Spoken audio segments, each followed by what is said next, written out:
case we haven't met before, my name is Regina Gouvenier, and I'm president of the League of Women Voters of Port Washington, Manhasset. As you probably all know, the League is nonpartisan. What does that mean? It means that we don't endorse or support any candidates or political parties for election to public office. But we do educate and advocate for issues that matter to you, the voters.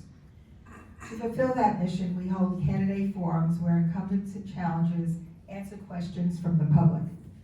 And we're also holding an educational event on MAID, that's Medical Aid in Dying, in the Port Washington Library on June 2nd at 7 p.m. So you're welcome to attend. Please look on our website, LWV of PWM, for listings of other events.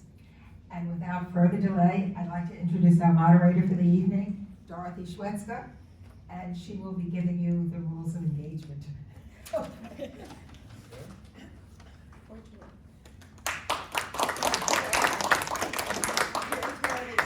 Wait till I'm done. Anyway, good evening, everyone. Thank you for being here. I have some introductory remarks and then I'm going to read the rules. For over a century, the League of Women Voters has sought to make democracy work by holding events like this, so voters like you can hear the views of candidates and observe their behaviors on a range of issues that are relevant to your community. That's why we ensure that all of the candidates at a forum have agreed to debate procedures. And by being here today, you're also, as the audience, agreeing to abide by these.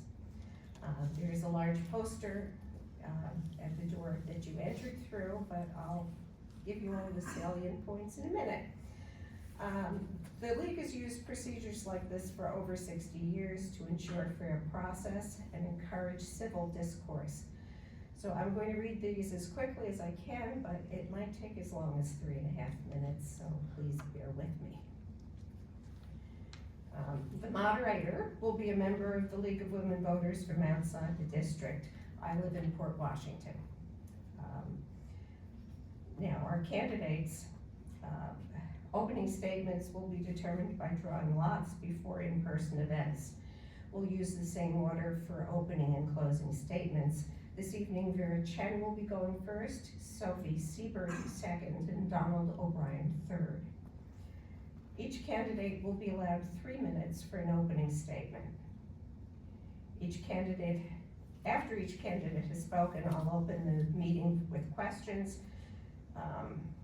It was, I thought, possible for questions to be submitted beforehand electronically, but I understand that none arrived that way, so we won't worry about what kind of question gets answered first.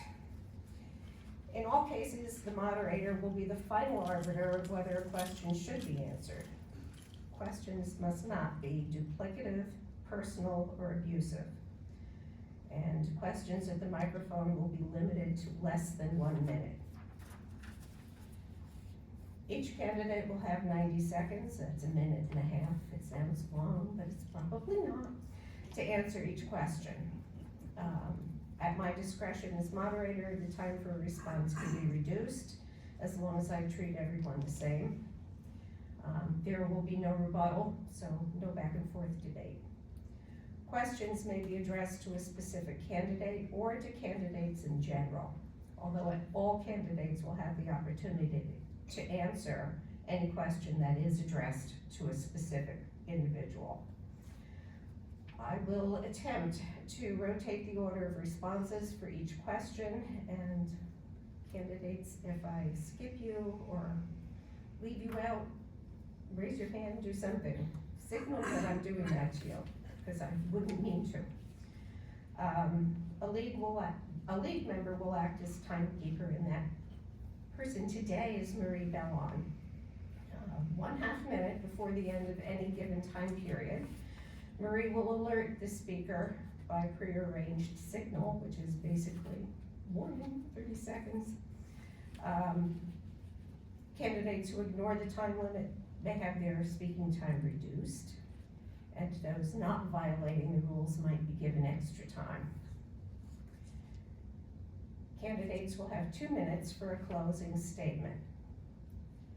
Since the purpose of this meeting is to determine the candidate's view, no substitute for the physical presence of the candidate will be allowed should a candidate be unable to attend. Having a written or recorded statement may be provided in lieu of active participation by a candidate. Forums require 2 or more candidates for each seat to be present. The use of props, charts, or visuals, and the display of campaign collateral or apparel is prohibited.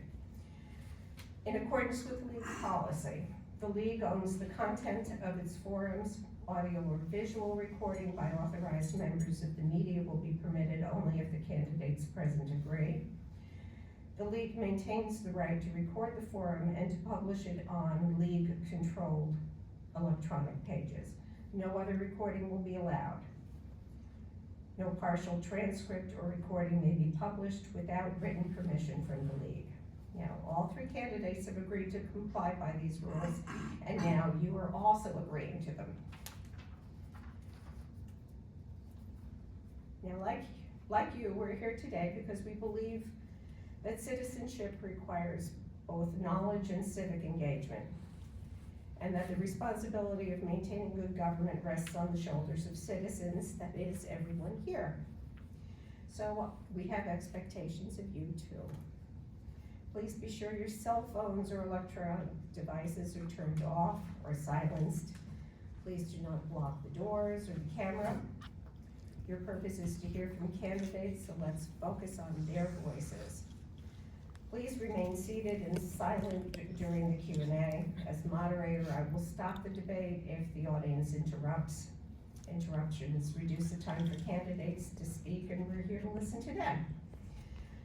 To repeat, league policy permits only authorized recordings of these forums. Taking clips or segments is not authorized. The league is recording this forum and will post it on our League of Women Voters, it's LWV of PWM, on our YouTube channel before the election. Any audience member who violates the agreed upon procedures for the forum or disrupts the forum by ignoring these audience expectations after being warned may be asked to leave. I don't think I'll have to do that. We thank you all for being here to learn more from each of the candidates who seek to represent you. So we'll start now with opening candidates, and Ms. Chen will go first.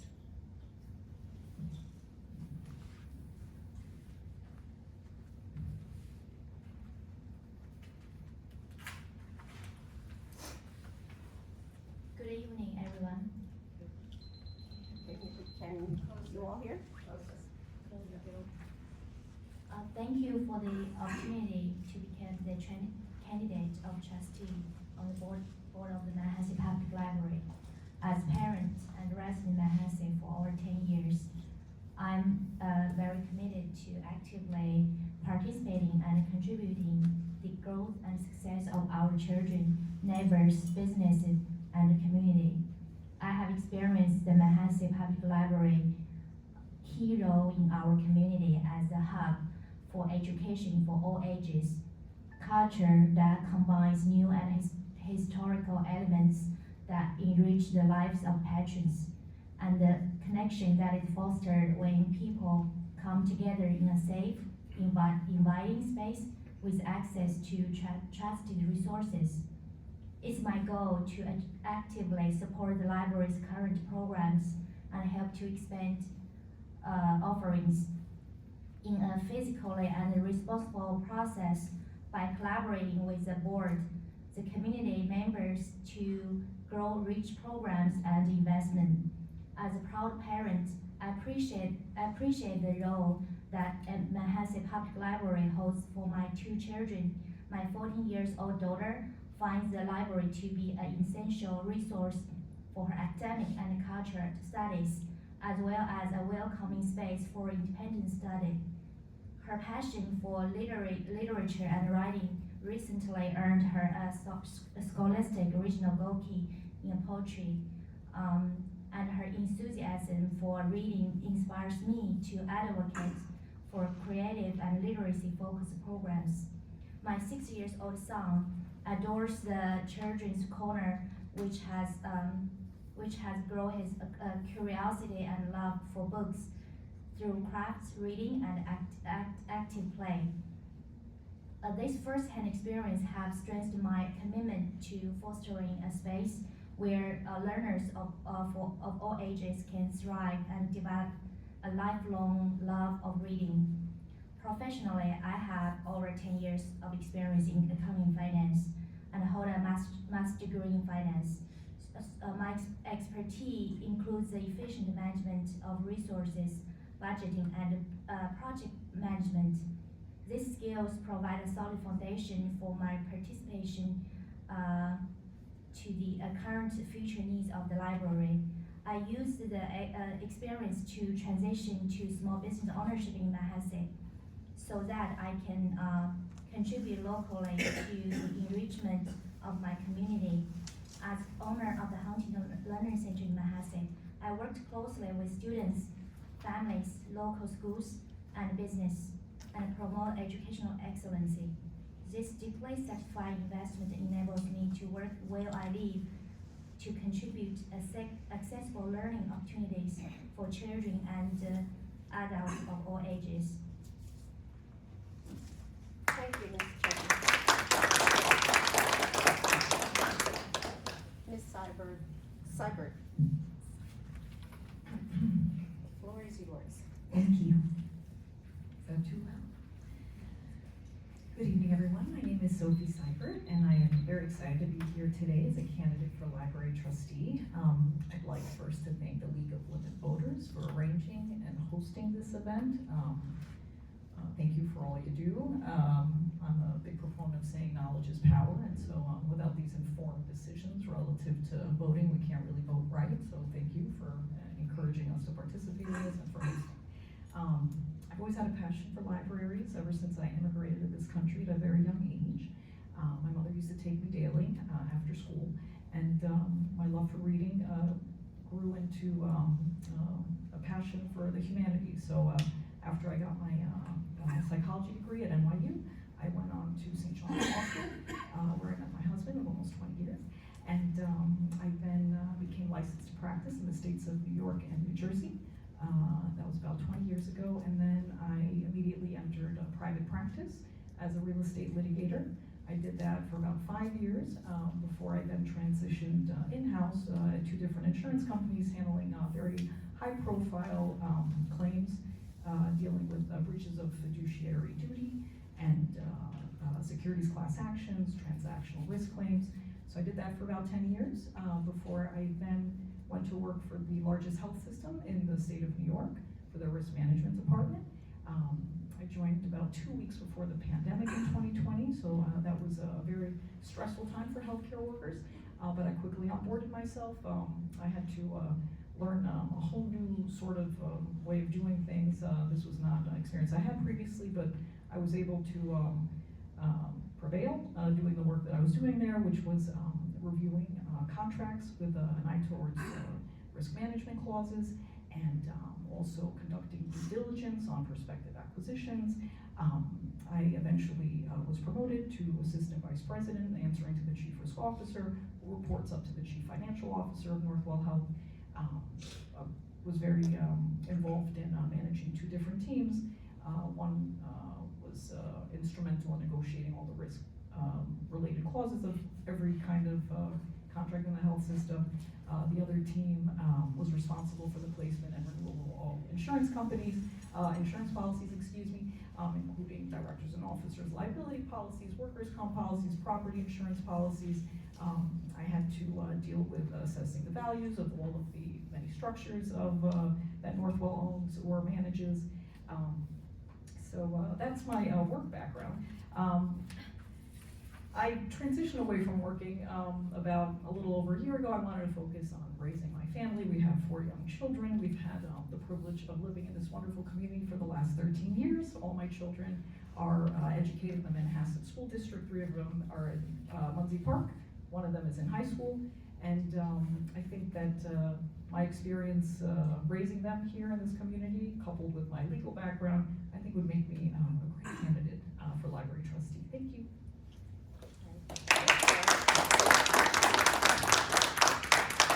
Ms. Okay. Good evening. I'd like to thank the League of Women Voters for organizing this program. I'm currently a Manhasset Library trustee and financial officer of the library board. I hold a BS degree in finance from LIU and an MBA in corporate finance from NYU Stern School of Business. I'm a member of the New York State Government Financial Officers Association. I had made a positive difference in the annual budgets and in controlling the costs related to the operation and staffing of the library. Since the inception of the New York State 2% tax cap, I have worked with the library board and the director to ensure that all annual budgets were below the tax cap, even during inflationary times. When interest rates were lower, I was instrumental in twice refinancing the $17 million bond issue that originally financed the 2005 construction of our library. The total interest payments over the remaining term after each of the refinancings totals $1.6 million that we've saved our residents of the Manhasset Library District. While on the library board, I've worked to reduce operating and administrative expenses. My background in financial real estate provided me with an in-depth knowledge of the operating cost of large properties. There has been a direct correlation between my experience and the operating cost of the library. I've been involved in the negotiation of the library labor contracts, and I have knowledge of the county employee civil service system. This knowledge has been an experience and has helped me to limit staffing and administrative costs to reasonable increases.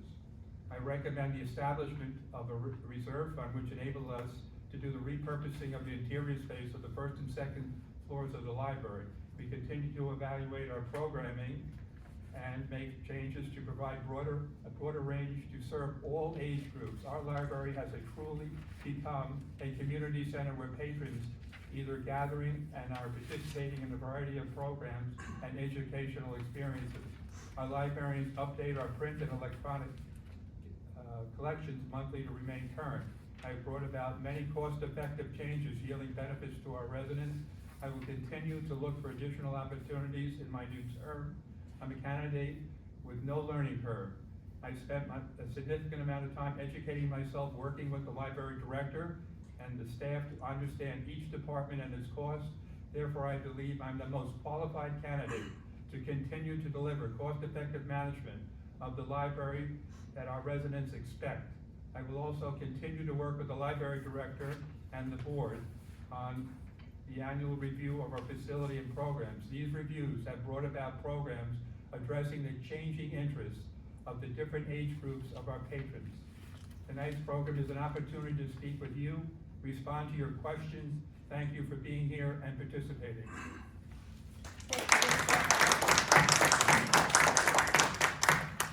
And now, I'm going to open the floor to questions. So, if you have one, please approach the microphone here.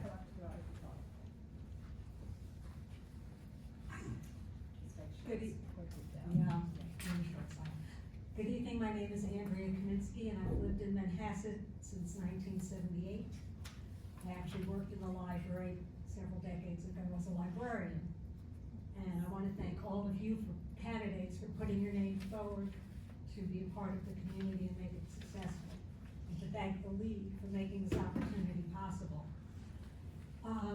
I have one question that I'd like to put to learn the position of all the candidates, which has to do with something that may never come up, but if it does, I need to know where you stand. How would you respond if a patron of the library came to you or any staff member of the library wishing to remove books from the shelves? What was the last thing you said about the books? If a patron came to any staff member or the board wishing to remove books from the shelves, ban books.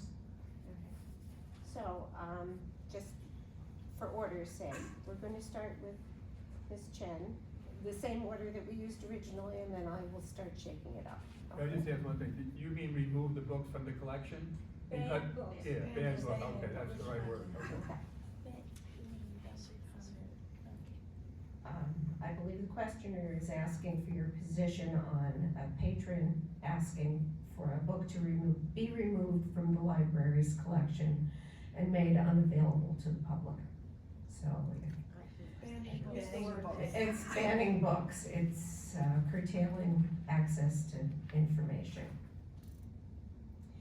So, if you have a position, please share it. Ms. Chen. It's banned in the book, right? Banning. Deciding what the community is allowed to read. So I think first of all, it should be a like conversation, right? Between the library meeting with what kind of category of the banned books. So it has to be the policy in the library to follow.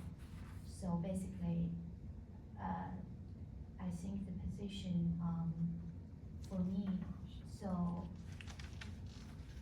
I think I should follow the library policy to decide whether remove or not remove the banned books. Do you support banning books? That's what I'm trying to learn. If that's follows the Your opinion. my opinion, yes, I will support the banned books.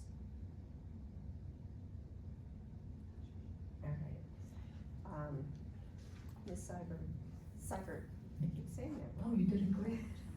So I'm gonna answer your question, but I'm gonna first make this statement that it was Mary Jo Godwin, I think, a librarian, who once said that every great library has something in it to offend everyone. I'm against banning books. We'd be running afoul of New York State law if we start banning books. So, we can't do that. We have to support our director and our librarians in their efforts to uphold New York State law. And, yeah, I don't condone that. Mr. O'Brien. Okay, the way things work is, you know, the library here has a staff of librarians, along with the director, that review all the new additions to our collection, and they make a decision. Actually, you would want to screen out something that would really be possibly really horrific, but other than that, we have no situation where I would be against keeping a certain book in the collection. You know, I'm depending on the librarians, and each incident it would be separate.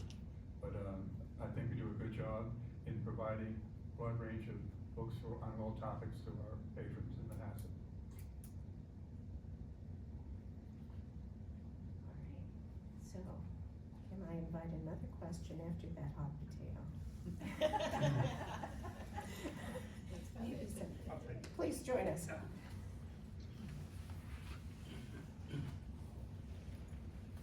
Good evening. My name is Jerry Moy, and I'm an enthusiastic supporter and user of the library, as many of you know. So recently I ran for a trustee position, didn't win, but Yeah. I am very supportive of the library, and I want to make sure that the community and the library, you know, continue to thrive and prosper. So I realize we're living in some tumultuous times, and this question is somewhat related to the previous one, but on a broader scale. And my question simply is, how each of you feel, and what are your creative ideas as far as DEI affecting the operations of the library, both from an operational financial perspective and from a content perspective? Diversity, equity, and inclusion. So, All right, so Ms. Seibert, you're first on this one. So, as soon as I joined Northwell, I volunteered and was selected to be on the Diversity, Equity, and Inclusion Committee for the Risk Management Department, very large department at the hospital system. In my role as a member of that committee, I was required to be an ally to underrepresented members of our health system. Being familiar with unconscious bias and discrimination, being eager to engage in training on these topics, being empathetic, being culturally respectful. I think that these are all very important components of being a library trustee in a diverse community like this. My work in connection with being a committee member was recognized when I was there. I received a President's Award for this work, and I'm very grateful for that experience, and I think it has some very long-lasting implications in my life generally. Thank you. Thank you. Mr. O'Brien? Yes, the way employees are selected here, we have the county, as I mentioned in my opening statement, the Nassau County Civil Service System. Employees are hired based on that list. You go down the list and you have to hire a person, if the first 3 people that say yes or more, and you have to select them. So we try to look for the best employee possible based on their qualifications to hire at the library. And then once they're hired, they're on a probationary period, and then after 6 months, if they performing at the level we expect, they'll be hired. And that's how it works at the library. We're not involved in any direct DE program on the Nassau County Civil Service System. Right. Ms. Chen?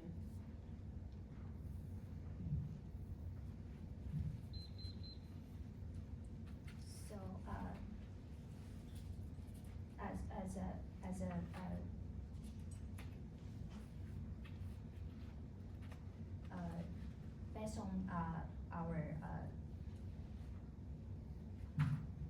based on our background, so I'm very open to the DI program, the DI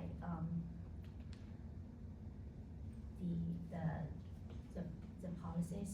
So we are open to the different culture and the different diversified the employees and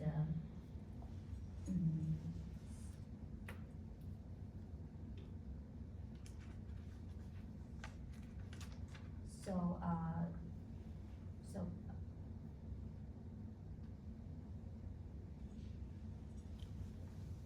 we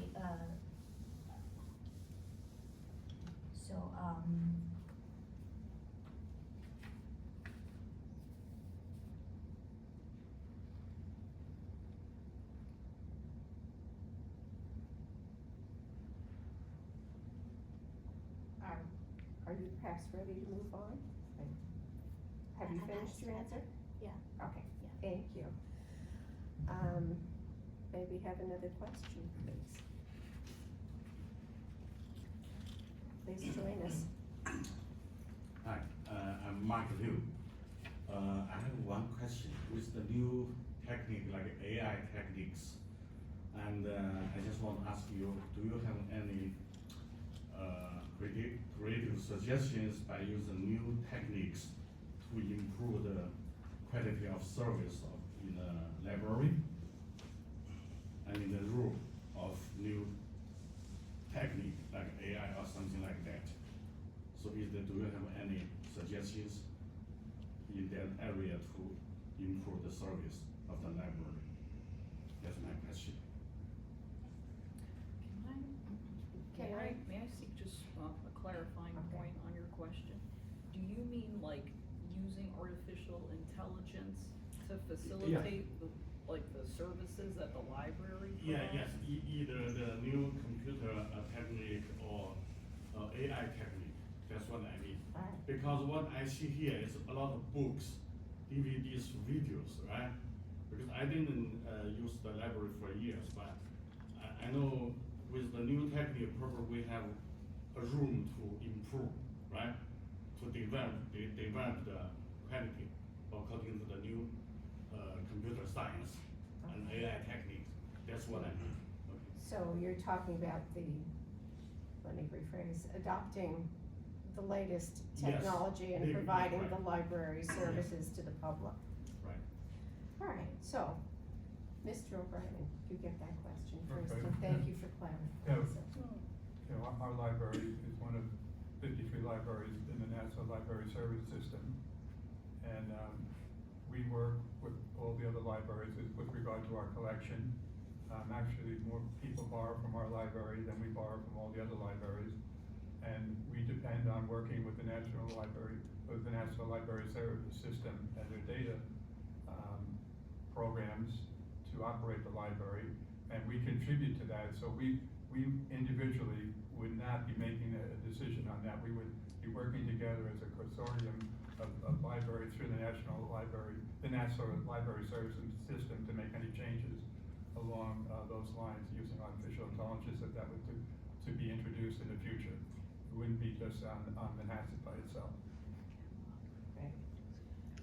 And Ms. Chen, you're up next on this, if you were finished for you. Yeah. So,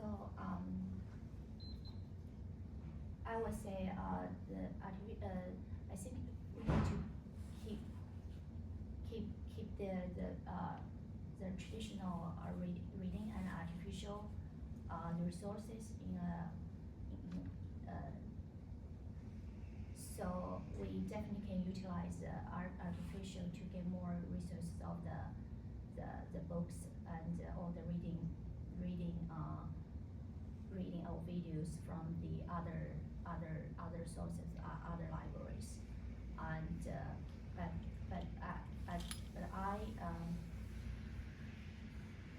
for me, I'm more likely I still more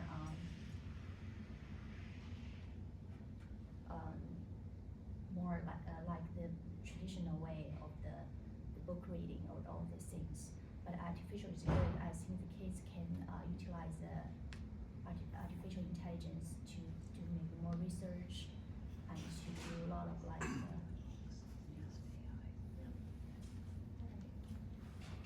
Thank you. Ms. Seibert.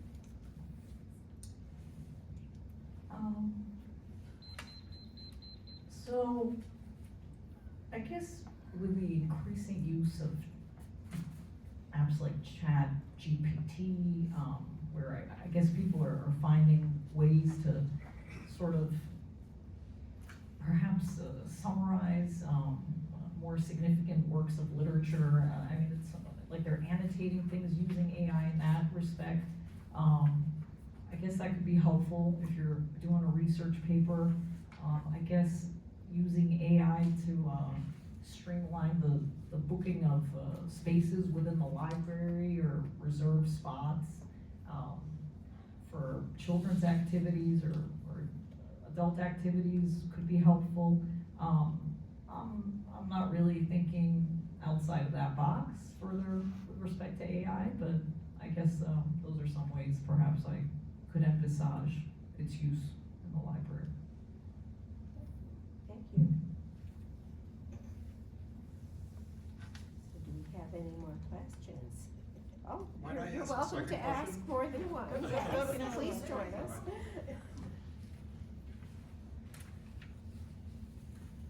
Given the finances that we have already, what would each of you suggest and institute as a program or action in the next financial period that you feel would improve the operation and the overall wellness of the library?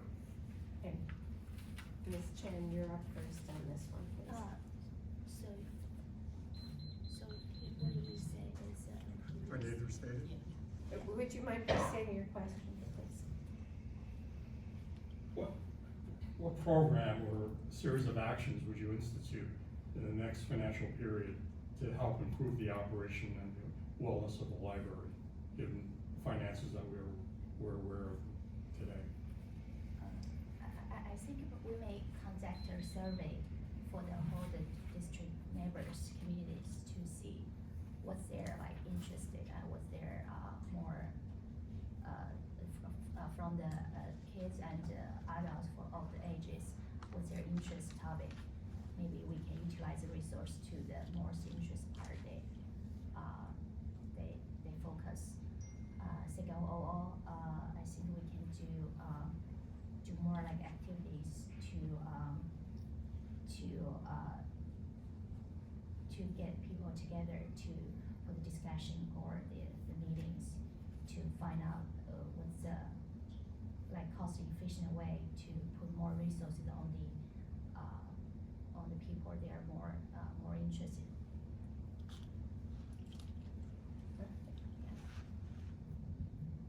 Ms. Seibert, please. So I'm thinking looking to respond to the question in terms of identifying more sources of income. Is that a No. fair assessment? I'm asking about specific programs Oh. or actions that you might recommend. Okay. Services. Oh, okay. Because I would just want to volunteer. I don't think that this is necessarily going to be perhaps addressed, but just that one action I would want to take as a board member in order to facilitate the inclusion of more programs and activities without weighing on the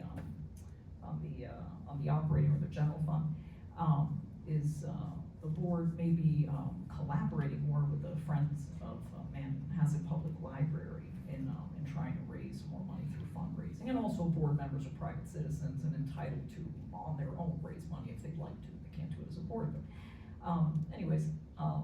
I think that it would be really great if we could start to implement more programs geared towards high school students that are not necessarily for the purpose of satisfying volunteer hours. Like, I always like to think of the library as an extension of the school district, and so our current program at the secondary school does not include a speech and debate club. I would love if we could do that here. Like the Brooklyn Library has a program where they do an intergenerational speech and debate activity, and they pair up high school students and young adults generally with people 55 and older, and it just makes for a wonderful activity. I'd also like to see the inclusion of more like 3D printers and other STEM related things. I see those at the Great Neck Library. We don't seem to have them here. So those are my suggestions. And the way to raise more money is what I mentioned before. Thank you. Mr. O'Brien. Okay, unfortunately, in Manhasset, the Friends of the Library is non-existent really. It hasn't been doing anything to assist the library for many years now. When I first got on the board, there was some activity at a low level, but now that's gone, so we're not able to really raise any additional money that way. And we have a new, since the pandemic, our library director and our assistant director and the staff have worked together to introduce more and more programs for all age groups, because we realize here at the library, you know, we're dealing with people who can start at 6 months of age into the rest of their life and come to our library for many reasons. And I think we've done an outstanding job through our director and Maria, our assistant director, and the rest of the staff in introducing more programs each year, like you mentioned, as each year rolls over. We've been adding a broad range of programs that are satisfying different age groups. And there's a limit. I mean, you can only spend so much money, and we're now up to almost 200,000, which is a significant amount of money. So it goes based on the amount of money you can allocate and what we've been doing already. Thank you. All right, it's crunch time, people. Who has a question?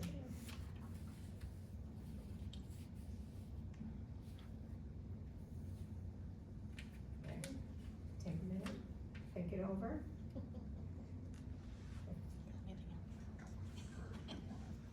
If not, we'll move to closing statements, but, oh, you go, girl, thank you. Okay, just in the interest of asking a harder question, is there anything that the library is currently doing that you think it should cut back on somewhat? Because we've heard a number of things that you want to expand. What do you think is potentially something that we should be doing less of? Okay, Seibert, you get that one first.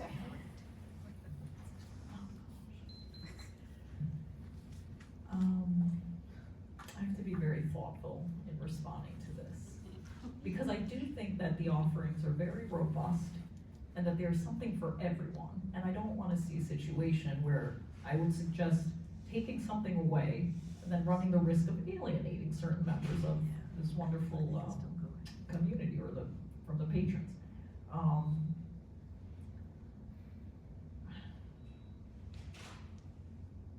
This is a really small suggestion. Maybe we scale back a little bit on on the seminars about organization? I mean, laws of organization. About like, they're basically, suggesting how you could better organize your home, Oh, which okay. I could definitely take a lesson from that. Okay. But, I attended one and I don't know how many more to attend, so anyways, that's my suggestion. That wasn't All much. right. That was very gentle. Mr. O'Brien. As I was talking about our programs before, there's a budget and we have always evaluation process going on. Like we introduce new programs, we have entertainment, education, instructional and so forth. And we respond to how many people are really interested in those. And if some programs aren't followed by that many patrons of the library, we consider possibly changing that program and using those funds to introduce another program and see what kind of reception we get from that. Because as I said earlier, we're trying to reach all age groups in our library and all the different interests. And like we've added gaming, that turned out to be a big addition to our library. People really like that. As Maggie mentioned, when we presented the budget last week, all the entertainment programs that we have here on Sunday, down in this room, so we constantly are looking to make adjustments and only eliminate things that aren't that popular, because we have a limited budget and we don't have the funds. Like if you go to Port Washington, they have a $7.5 million budget and they don't have $1 million debt service to pay off the bonds that we have. So you have to realize we're staying under the cap within a limited amount of money to spend. All right then. Oh, We got a third one. we have, okay, one more.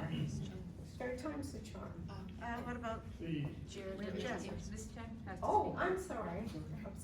Don't leave us Don't yet, leave but her. Ms. Chen, I forgot to allow you to answer that question. It's my fault.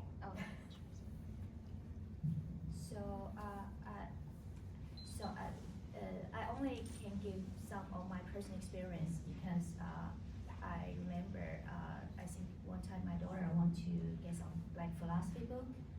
She has to wait for like maybe I don't remember exactly time, but maybe like 2 weeks to get a book from the other library to transfer to Manhasset. So maybe logistically, there's a way maybe can speed a little bit. Okay. Yeah, I think that's maybe one thing can be more efficient. And the other thing, I think the Manhasset Library is really a cornerstone community, cornerstone place in this community. It's really full of a lot of like good things. I don't see anything we should cut right now because it's really a warming and inviting place in this community. Yeah. All right. So, we are gonna make this one the last question. Well, in any organization, the very first face you meet sort of sets the tone for what you expect to follow in terms of coming into the library. The staff and the librarians that you meet are the ones that set the tone. So being the important people they are, I think, my question is, how do you compensate them? How do you motivate them? And keeping in mind, you have a limited budget, obviously, but at the same time, there is a 2% increase every year. And how do you utilize that increase to keep those people instead, and that they're feeling appreciated and well compensated for what they do? All right. As luck would have it, Mr. O'Brien, you get this question. It was timing. Yeah, that's fine. As you said, we have a contract with our employees and they are getting a 2% increase. But what we've really been able to, under our director and assistant director, is put together a staff over the years that really works together. Maggie has done an outstanding job in going through the civil service process is hard. And Maggie's done an outstanding job in selecting people. And she's really built a team here that really likes each other. They like coming to work in the Manhasset Public Library because they like the team that's here and they like the patrons that are here. And that's really the key. And I talk to so many patrons that live in Manhasset, and they say, when they come to this library, they really enjoy the experience and the interaction with the staff at the desk when you come in, or when you go upstairs to the reference desk. They can't say enough about the good things that Maggie has done, Maria, and the staff themselves. You know, they take pride in this library, and we're very happy to have that kind of camaraderie among our staff. Ms. Chen, the question comes to you now. About rewarding the public-facing employees of the library and keeping them motivated and content in their jobs.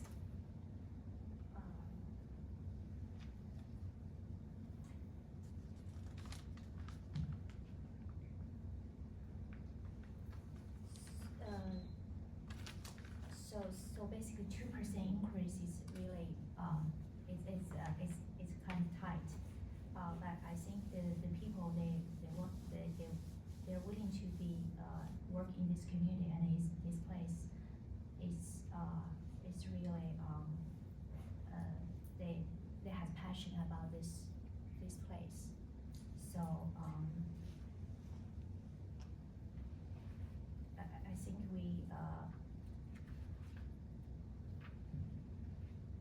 we should always, how can we motivate them?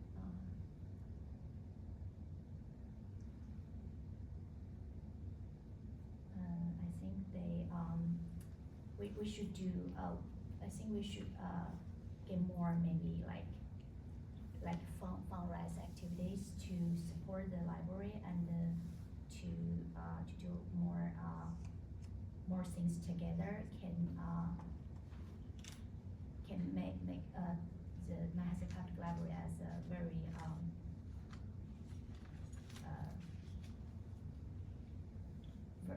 very very inviting place. So the people, they work here, they're happy, and they're devoted for this community, and I think they will love to stay. Yeah. Thank you. Ms. Seibert.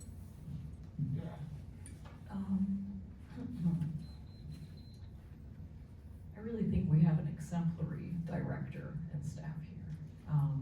And they deserve to be made to feel appreciated and valued, and I'm hopeful that just working here alone would do that for them. But I also recognize that money talks, and so I would say that it is important to stay within the annual 2% tax levy cap. We do have to sort of align any kind of budget increases here with being mindful of that. Unfortunately, our hands are kind of tied here. I recognize that in that respect.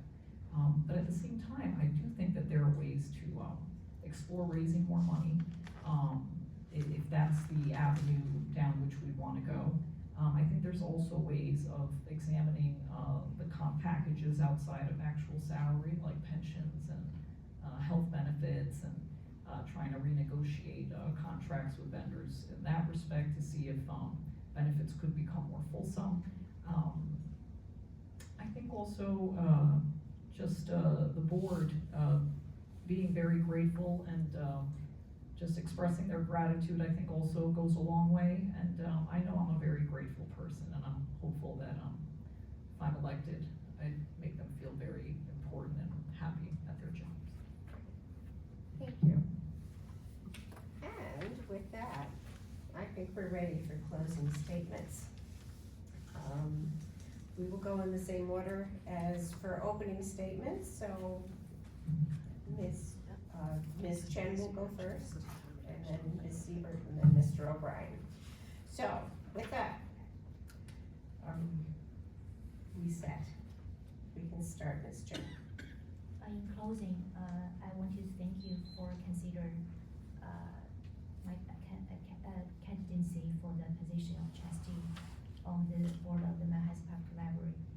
The library has been a vital part of my family life and our community. opportunities that foster growth, connection, and discovery for all. So as a trustee, I'm committed to preserving and enhancing the library's role as cornerstone of our community. I will work to expand the access to resources, ensure financial sustainability, and develop programs that meet the evolving needs of our diverse population. So it will be a privilege to bring my skills, experience, and passion for literacy and lifelong learning to this role. I believe we can build on our library's strong foundation and ensure it continues to strive a welcoming, innovative, and inclusive space for future generations. Thank you for your time and consideration. I will be honored to serve and contribute to the continuing success of the Manhasset Public Library.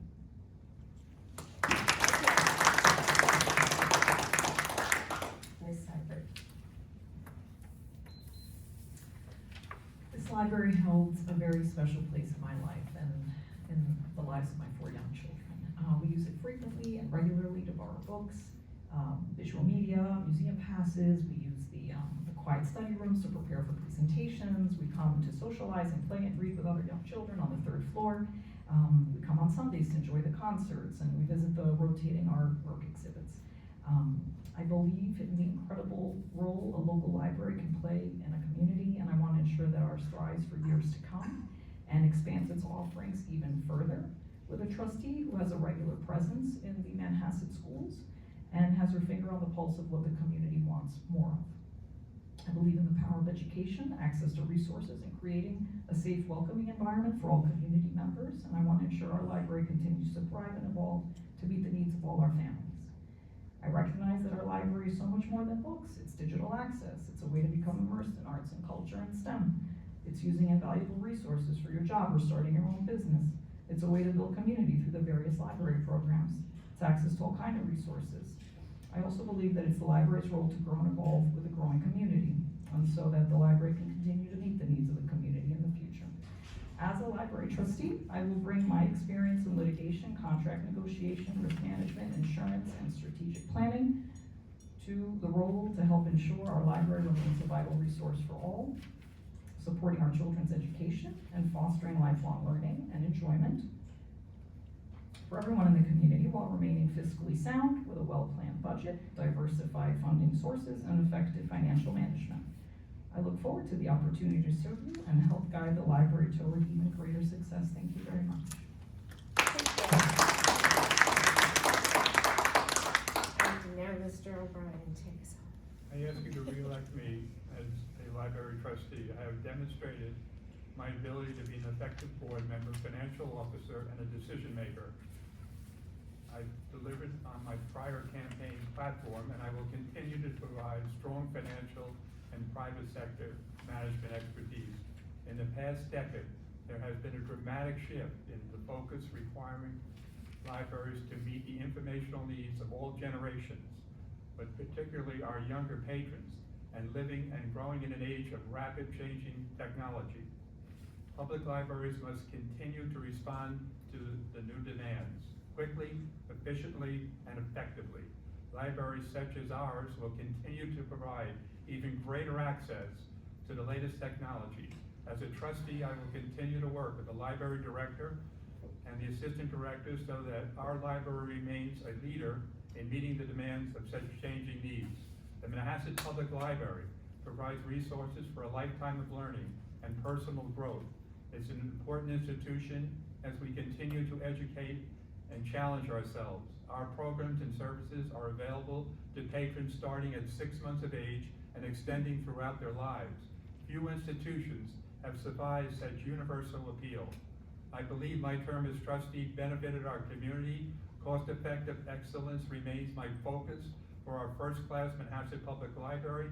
If re-elected, I will continue to speak with you so your comments and concerns are addressed at board meetings. In summary, I have the experience and solid record of accomplishments. Therefore, I ask you to re-elect me so that I can continue to be effective and vote for me on April 8th. Thank you. All Well, I would like to take a moment to thank Ms. Chen, Ms. Seibert, and Mr. O'Brien for joining us this evening and spending time with you.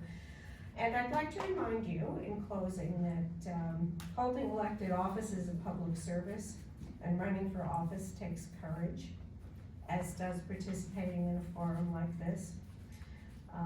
All of the candidates have shared views on, I'll just call them cultural hot button issues. And as well as their thoughts about how the library operation might be improved or expanded for its interested audience, and I think that's very beneficial. It shows a lot of thought having been put into their candidacy. So I think we should applaud them for this.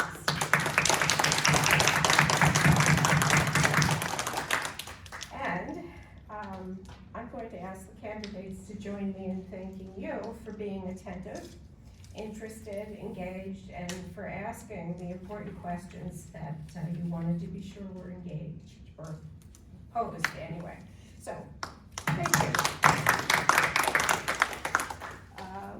And with that, I will remind you that Election Day is Tuesday, April 8th, from 8 a.m. to 9 p.m. in the community room, which is right here in this building. So be there or be square. Thank you all, and have a good evening. Thank you.